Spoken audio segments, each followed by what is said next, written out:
Dear students, नमस्कार। आज के इस लेक्चर में हम समस्त लोग इंग्लिश ग्रामर का एक नया चैप्टर प्रीपोजिशन के विषय में डिस्कशन करेंगे। यह एक ऐसा चैप्टर है जो जूनियर कक्षाओं में अर्थात कक्षा 8 के विद्यार्थी से प्रारंभ करके स्नातक तक के परीक्षार्थियों के लिए महत्वपूर्ण है। इतना ही नहीं, चाहे हम हाई स्कूल के स्टूडेंट हों, इंटर के स्टूडेंट हों अथवा हमने एसएससी या किसी भी कॉम्पिटिटिव परीक्षा में हमने भाग लिया हो, तो ये निश्चित रूप से हमारा ये वीडियो ये प्रीपोजिशन अवश्य ही पूछा जाता है। और यदि हमें इसका व्यवस्थित रूप से ज्ञान प्राप्त है तो हम कहीं भी किसी भी प्रकार से प्रीपोजिशन संबंधी गलती नहीं करेंगे। और मोस्टली इंटरमीडिएट में सिंटैक्स के रूप में इसका बहुतायत से प्रयोग होता है। आज ये प्रीपोजिशन का पार्ट 1 है। यदि आप लगातार हमारे इन वीडियो को देखते रहेंगे तो आपको पार्ट 1, पार्ट 2 के हिसाब से लगभग वे सभी प्रीपोजिशन आपके सामने आएंगे जो कंफ्यूजिंग हैं तथा जिनको भरने के लिए हर विद्यार्थी को थोड़ा दिक्कत का सामना करना होता है। यदि आपको हमारा ये वीडियो बेहतर लगे, आपको लगे कि हाँ इससे हमारा ज्ञानवर्धन हो रहा है, तो कृपया हमारे इस चैनल को सब्सक्राइब करें तथा शेयर करना कतई न भूलें। तो ज्यादा बात न करके हम सीधे अपने मुख्य टॉपिक प्रीपोजिशन पर चलते हैं। आइए देखिए, सबसे पहले प्रीपोजिशन क्या होता है। प्रीपोजिशन की डिफिनीशन आपके सामने भी लिखी हुई है, मैंने लिख दिया है, यह देख भी आप सकते हैं। वैसे भी आप समझिए प्रीपोजिशन क्या होता है। प्रीपोजिशन का अर्थ है, दो शब्दों से बना हुआ है, pre and position. Pre means पहले, पोजिशन माने स्थिति। अर्थात प्रीपोजिशन का अर्थ है किसी नाउन अथवा प्रोनाउन से पहले की स्थित होना। ये हमारा प्रीपोजिशन का शाब्दिक अर्थ है।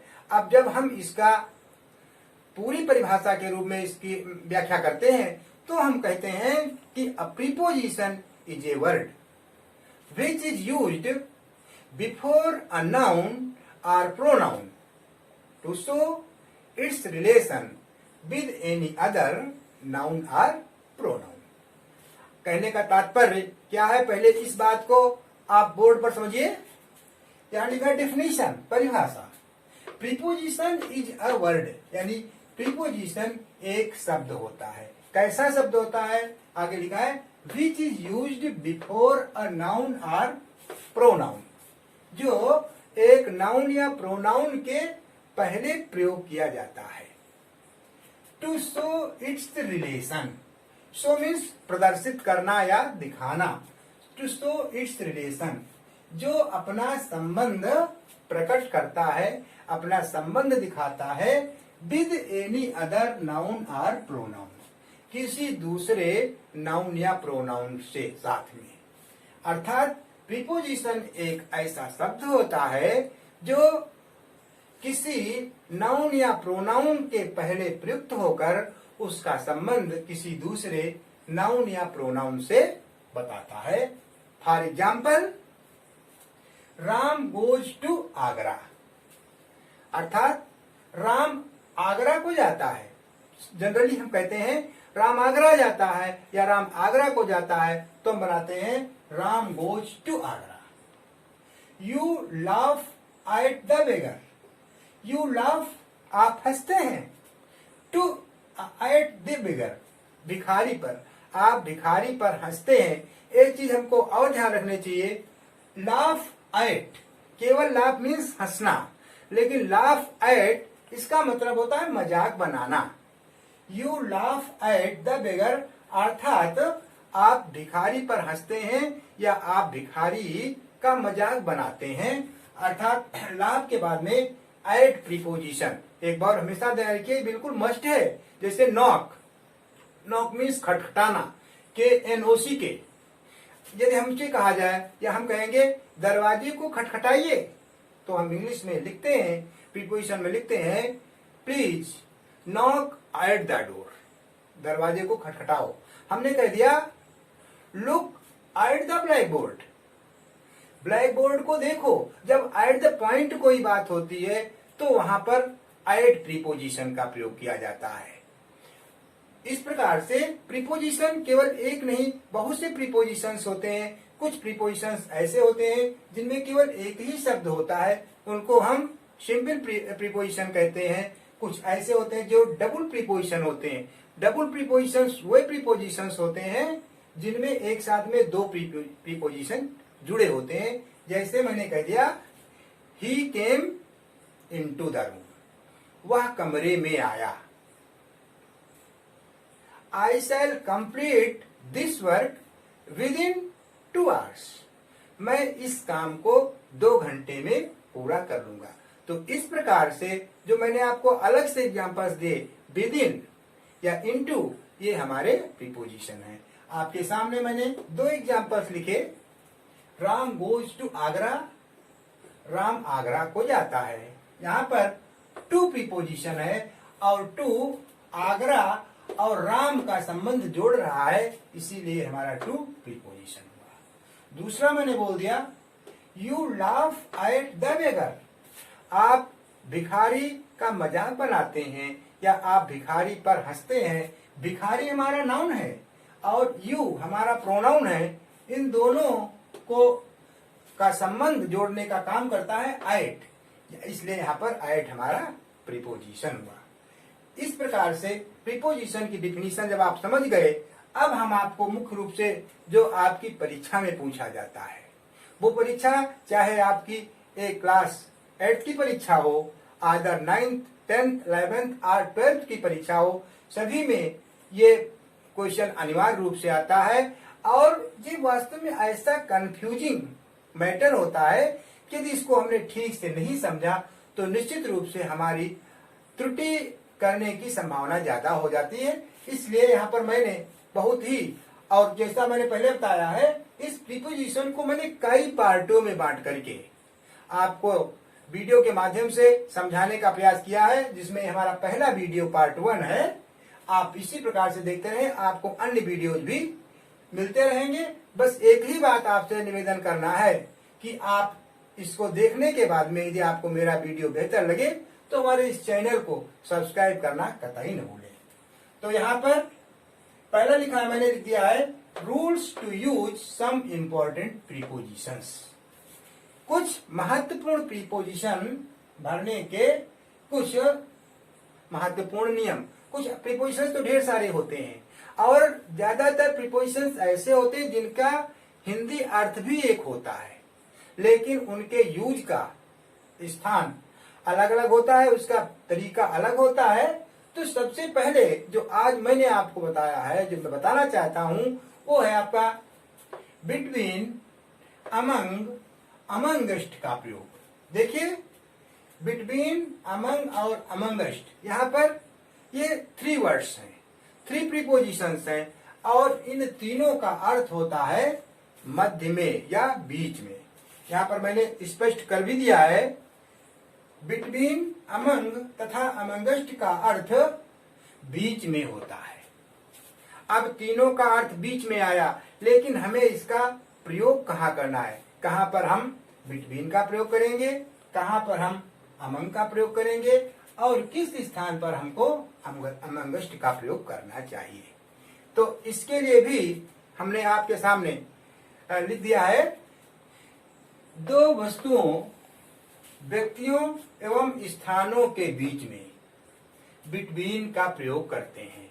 जब हम चाहे 2 वस्तुओं के बीच की कोई बात करें, 2 स्थानों के बीच की कोई बात करें या 2 व्यक्तियों के बीच की बात करते हैं, तो ऐसी स्थिति में 2 के लिए हमको बीच में बिटवीन का प्रयोग करना चाहिए। दूसरी बात अमंग आती है।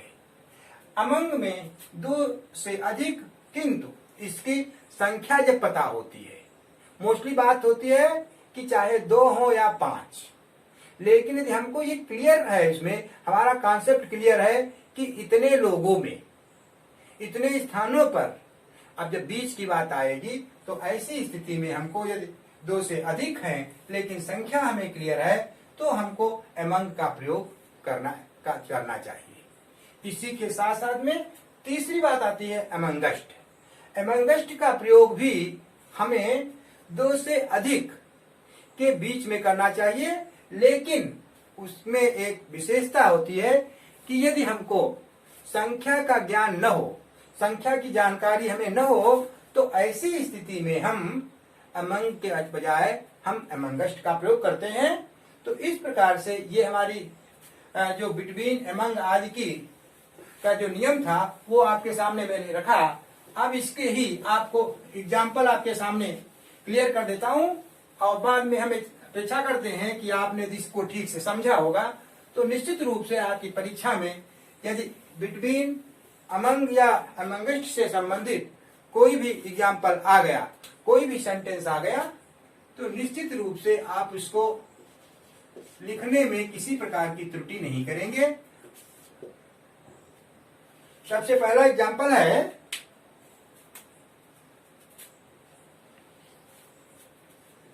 The old man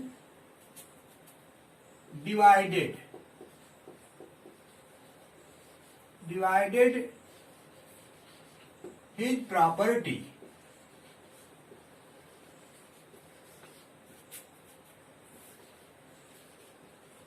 between two sons। अब यहां पर ध्यान दीजिए, ये प्रीपोजिशन आया बिटवीन। जैसा कि हमने आपको पहले से एग्जाम्पल में बता दिया था कि जब दो वस्तुओं के बीच में, दो व्यक्तियों के बीच में बात आती है तो वहां पर बीच की अंग्रेजी बिटवीन लिखी जाती है। यहां पर लिखा है बिटवीन टू सन्स, दो बेटों के।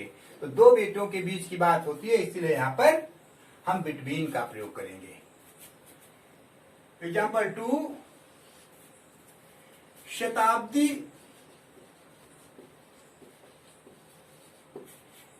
Express runs between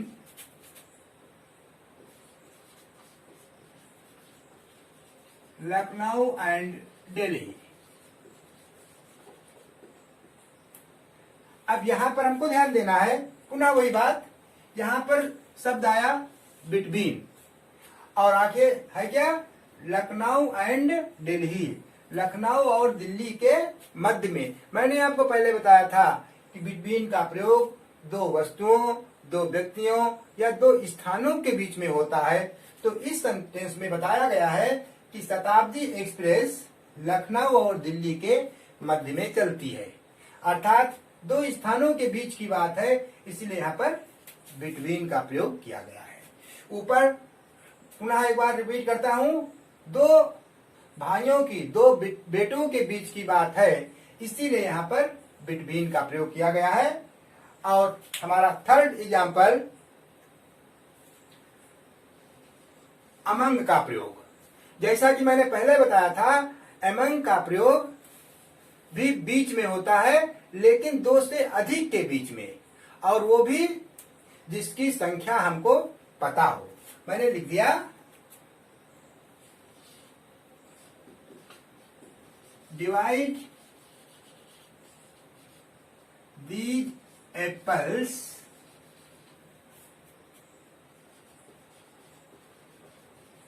among your class। अब यहां पर देखते हैं, हमने लिखा divide these apples among your class. इसमें थोड़ी सी मिसिंग हो रही है हमारे हिसाब से, तो उसको करेक्शन कर लेते हैं। एमंग का प्रयोग उस कंडीशन में करते हैं जहां पर हमारे सामने संख्या होती है और उस संख्या का बिल्कुल क्लियर कॉन्सेप्ट हमारे सामने होता है। यानी संख्या, तो हम यहां पर लिखेंगे divide these apples among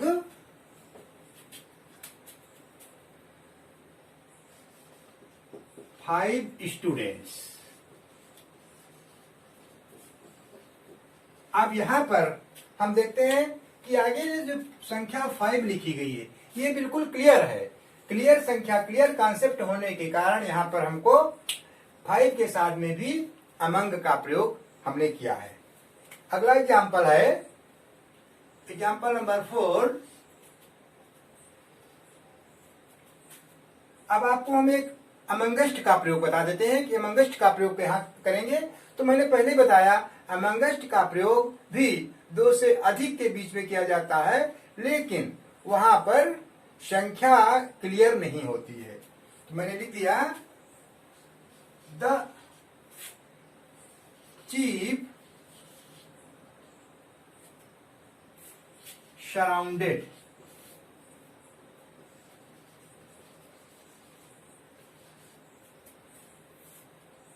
amongst